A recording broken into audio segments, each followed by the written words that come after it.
करोतु कल्याणम् आरोग्यं धनसम्पदां शत्रुबुद्धिविनाशाय दीपज्योति नमोस्तुते। संजय साहब आगे। आज स्पेसिफिकली हम केंद्र सरकार के बजट और राज्य सरकार की बजट की आपसे चर्चा करने के लिए उपस्थित हुए। इसका विस्तार से विषय अभी कुछ समय के बाद के कार्यक्रम में मैं रखूंगा,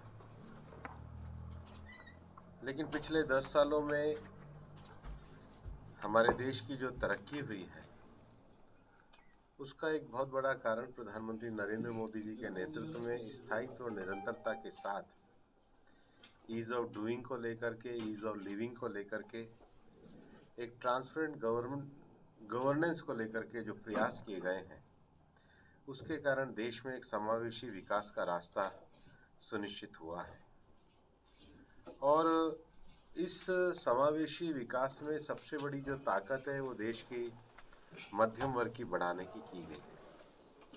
इस बजट की सबसे बड़ी उपलब्धि है कि मध्यम वर्ग को एक 12 लाख रुपए के इनकम टैक्स की राहत दी गई, लेकिन साथ ही साथ ग्रामीण वो क्षेत्र चुने हुए जो 100 जिले जो कृषि में सबसे पिछड़े हुए हैं वहाँ प्रधानमंत्री धन धान्य योजना, कृषि धन धान्य योजना को शुरू किया गया है। लेकिन जो सबसे बड़ी बात है कि किसानों की जो क्रेडिट कार्ड की लिमिट थी जो 3 लाख रुपए थी उसको बढ़ा करके 5 लाख रुपए हुआ। और इसका सबसे बड़ा लाभ देश के 7.5 करोड़ किसानों को होगा।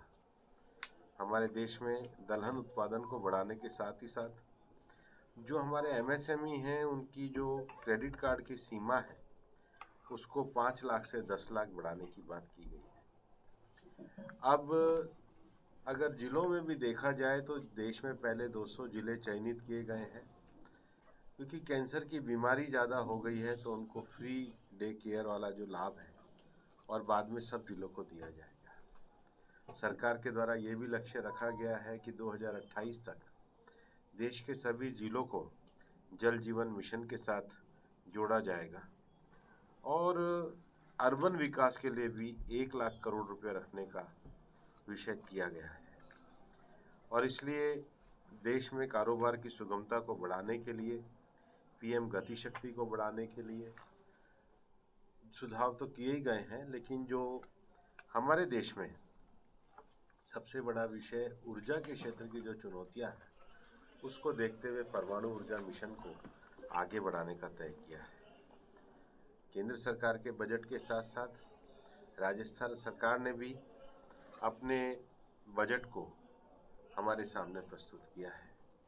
भजन लाल जी की सरकार का ये दूसरा बजट है, लेकिन भजन लाल जी ने अपने बजट में प्रधानमंत्री जी के नेतृत्व के साथ ही साथ जो सबसे बड़ा विषय किया है कि एक जमीन से जुड़ा हुआ कार्यकर्ता जब मुख्यमंत्री के पद पर पहुंचता है तो वो ठोस जमीनी कार्यों को कैसे पूरा करता है। आप लोगों ने बड़े विस्तार से राजस्थान के बजट की चर्चा की है, लेकिन मैं कहना चाहूँगा कि राजस्थान के बजट में जो मुख्यमंत्री जी ने बाद में एक और गर्ल्स कॉलेज स्वीकृत किया अलवर में, उसके लिए हम उनको धन्यवाद देते हैं। एक 10 करोड़ की लागत से अलवर की जो हमारी कृषि भूमि पर जो बनी हुई स्वीकृत कॉलोनियाँ हैं वहाँ पर CC रोड निर्माण का पैसा स्वीकृत हुआ है। 50 करोड़ की लागत से भुगोर तिराए के हनुमान चौराहे से 5.5 किलोमीटर लंबी सड़क को 4 लेन करने को तय किया है। अलवर में अब एक तारामंडल भी बनेगा और जल प्रदाय की सुविधा को विकसित करने के लिए 25 करोड़ की राशि और हनुमान चौराहे के पास एक नया जो बस स्टैंड की आवश्यकता है। अलवर में टूरिज्म के लिए मूसी महारानी जी की छतरी का पुनरुद्धार के साथ ही साथ बाकी तो जो एक 900 करोड़ के से जो अलवर भिवाड़ी के शहरी क्षेत्रों में क्लीन सिटी बनने का जो विषय है उसको आगे किया गया है। पिछले दिनों मैंने जो जल की समीक्षा बैठक ली थी उसका विस्तार से आप लोगों ने वर्णन किया है, तो मैं ज़्यादा नहीं कहूँगा। अलवर की स्वच्छता का सर्वेक्षण भी हुआ है और मेरा मानना है कि अलवर स्वच्छता के पैमाने में इस बार आगे जाएगा। लेकिन मैं मानूं कि मुझे ये कहो कि आपको संतोष है, तो मैं तो अलवर को सबसे सुंदर शहर बनाने के लिए मीडिया के साथ लगा हुआ हूँ, इसलिए काम और भी करना बाकी। लेकिन हम पिछली बार से निश्चित रूप से आगे बढ़े हैं। अलवर की ग्रामीण की सड़कों का भी आपने विस्तार से लिखा है और सड़क निर्माण के साथ ही साथ हम अलवर में टूरिज्म को बढ़ाने की और संभावनाओं को बढ़ाने की बात कर रहे हैं। पिछली बार जब डेयरी का यहाँ पे कार्यक्रम हुआ था, उसके बाद मैं स्वयं मुख्यमंत्री जी से जाके मिला और मैंने उन्हें कहा है कि आप अप्रैल माह में आइए, हम अलवर के डेयरी के विकास के लिए जो मेला लगाना चाहते हैं, जो विज़न लगाना चाहते हैं, उसको आगे बढ़ाने की बात करेंगे। और तिजारा में भी एक गर्ल्स कॉलेज की बात की गई है। बहुत विस्तार से मैं अभी अपने प्रबुद्ध सम्मेलन में विषय को रखने वाला हूँ।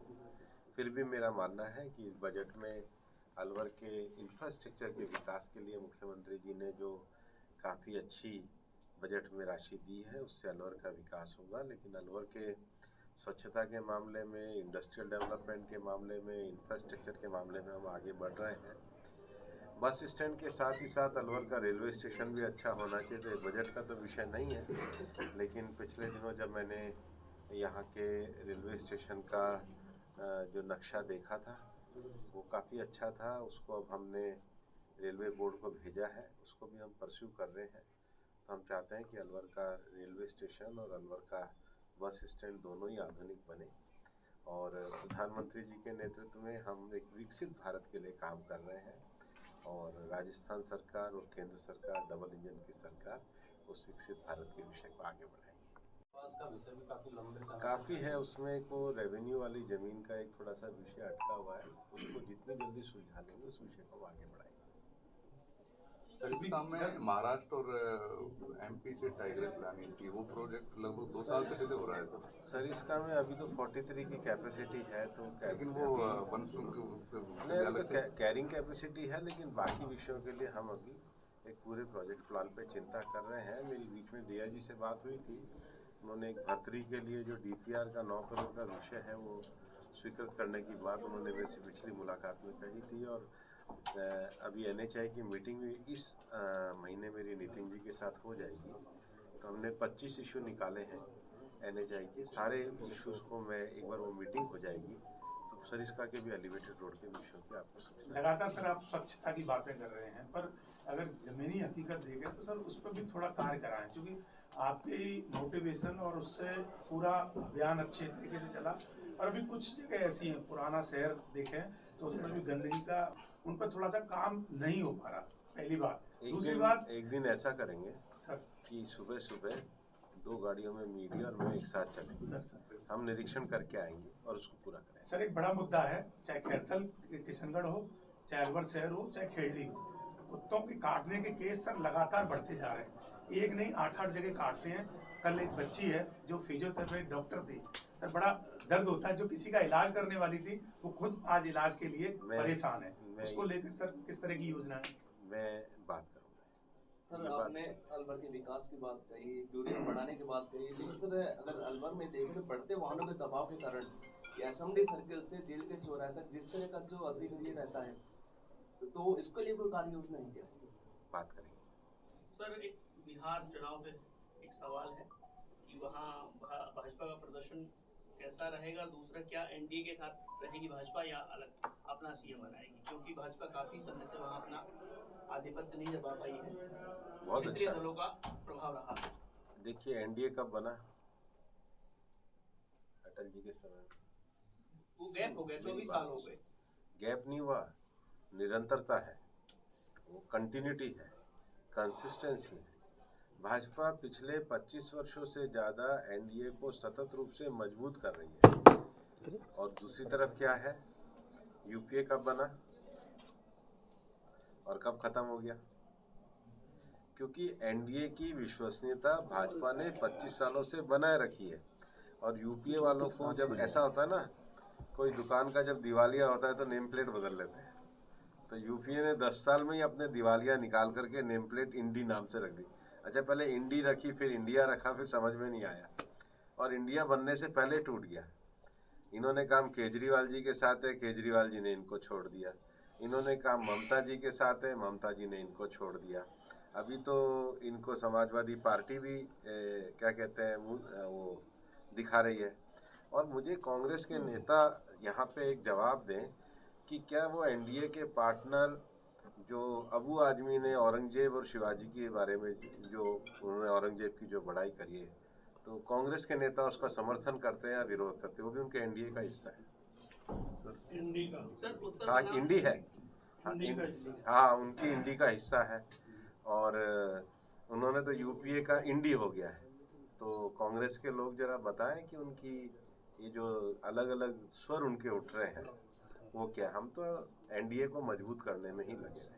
सर, आपने कहा कि प्रधानमंत्री नरेंद्र मोदी के विचारों से, उनके नए नए विजन से लगातार प्रोग्रेस हो रही। नारा भी दिया था सर कि ना खाऊंगा ना खाऊंगा, और करप्शन को लेकर के उनका बड़ा सीधा सा स्टेटमेंट है। वो चाहे ईडी की मीटिंग ले या किसी भी अधिकारी की मीटिंग ले, वहाँ पे स्टेटमेंट देते हैं और साथ साथ ये भी कहते हैं कि जो करप्शन के खिलाफ लड़ाई लड़ रहे हैं उन लोगों को प्रोटेक्ट किया जाए। लेकिन सर, अलवर में जो स्थिति है वर्तमान में, ये 2 विभाग है निकाय, यूआईटी और नगर निगम। यहाँ की जो कार्य प्लानिंग है उससे साफ साफ जाहिर होता है कि गरीबों पर सितम और रसूखदारों पर रहम।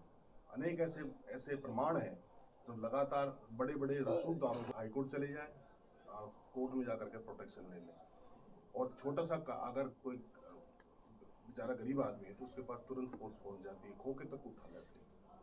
तो सर, इस पर करप्शन के ऊपर आपका क्या है? करप्शन पे कठोर कार्रवाई करेंगे।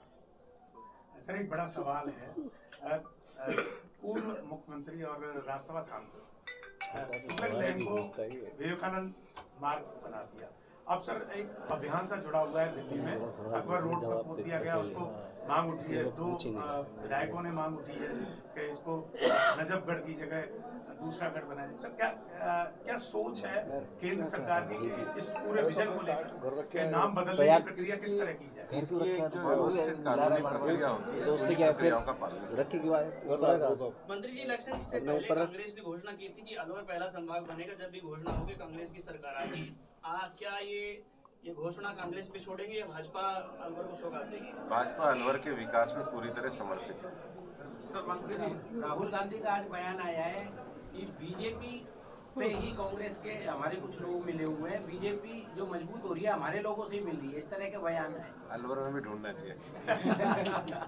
सर, अमेरिका ने जिस तरह से भारत के लोगों को कड़ी लगाकर और बेड़ियां लगाकर भेजा है, तो सरकार ने देखिए उनकी ड्रॉप पर सरकार का कैसे, भारत सरकार का विदेश मंत्री जी का इस पे अधिकृत बयान आ चुका है। राज्यसभा का उनका बयान अधिकृत है, वही हमें समझना है। सर, पीओके पर क्या रणनीति है? किस पे? पाक अधिकृत पीओके तो भारत सरकार का विदेश मंत्रालय देखेगा। सर, बिहार के आप भी प्रभारी रहे हैं, चुनाव है, तो क्या उम्मीद की जा सकती है दिल्ली और हरियाणा जैसा रिजल्ट आ सकता है? महाराष्ट्र, बिहार में तो बीजेपी की और एनडीए की सरकार बनेगी।